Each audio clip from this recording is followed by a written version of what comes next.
This is the UnCurious Droid. In this series, we're examining the proposition of whether man landed on the moon. Is it a reasonable proposition indeed, or is it not? I would like to bring your attention to what you're looking at.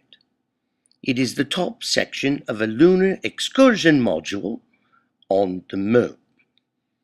Earlier, we examined some of the thermodynamic issues with living inside of a box in full exposure to the solar rays, which exhibits a solar gain.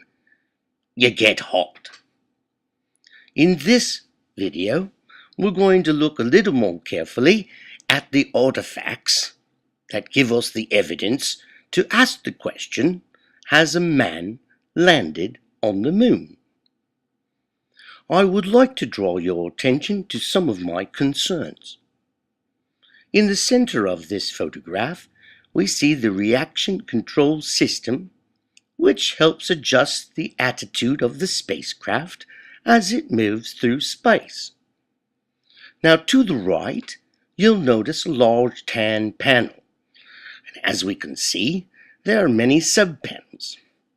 I would invite you to look closer at these panels. The edges seem quite compromised. I see some buckling and I see some fasteners. They look somewhat like rivets, frankly. But as you look closer, you'll note that they're not evenly spaced. Now, if you are a craftsman or someone who is autistic or builds things, you might have an eye to what you consider craftsmanship. Now, upon examination of this lunar excursion module on the moon, I see quite an inconsistency with these fasteners. A few here, one over there, buckling here. That doesn't make any sense. Let's look at the upper left-hand part.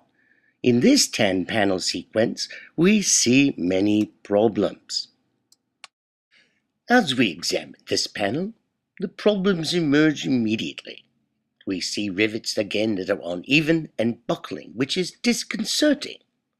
So I put it to you. Now, as you examine this photo in its entirety, does it make any hodgepodge sense? This corner, that corner, nothing round, as if someone has just merely drawn this with a protractor, with a simple straight edge. I do not think this is craftsmanship, and it's hard to think it's professionally engineered.